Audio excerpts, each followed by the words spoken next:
Good morning everyone.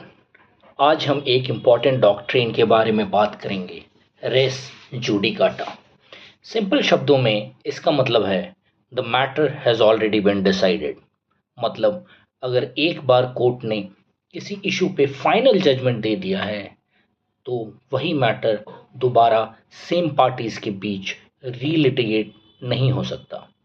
CPC के section 11 इस principal को कोडिफाई करता है। ये इंश्योर करता है कि कोर्ट्स का टाइम वेस्ट ना हो और एक ही डिस्प्यूट बार बार न उठाया जाए। फॉर एग्जाम्पल, अगर ए ने बी के अगेंस्ट प्रॉपर्टी का ओनरशिप केस फाइल किया और कोर्ट ने डिसाइड कर दिया कि प्रॉपर्टी बी की है, तो ए दोबारा वही केस सेम ग्राउंड्स पर नहीं कर सकता। इस प्रिंसिपल को समझने के लिए कुछ लैंडमार्क केसेस देखते हैं। सत्या सत्याध्यान घोषल वर्सेस दियोरजिन दबी। इस केस में सुप्रीम कोर्ट ने कहा कि रेस जुडिकाटा सिर्फ पार्टीज को ही प्रोटेक्ट नहीं करता, बल्कि कोर्ट्स की एफिशिएंसी और फाइनलिटी ऑफ लिटिगेशन के लिए भी इम्पोर्टेंट है। दूसरा केस शिव पर्सन सिंह वर्सेस रामानंदन प्रसाद 1916। यहाँ कोर्ट ने एक्सप्लेन किया कि इवन इफ डिसीजन गलत हो, जब तक वो कॉम्पिटेंट कोर्ट से आया है वो फाइनल माना जाएगा।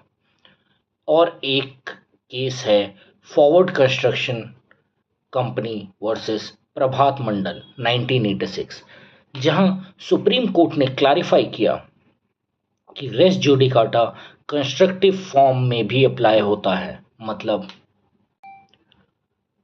वो ग्राउंड्स जो रेस किए जा सकते थे पर किए नहीं गए, उन्हें भी दोबारा उठाया नहीं जा सकता।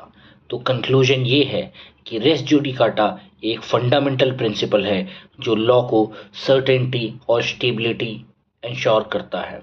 जैसे कि जस्टिस दासगुप्ता ने कहा था, there must be an end to litigation in the interest of society as a whole.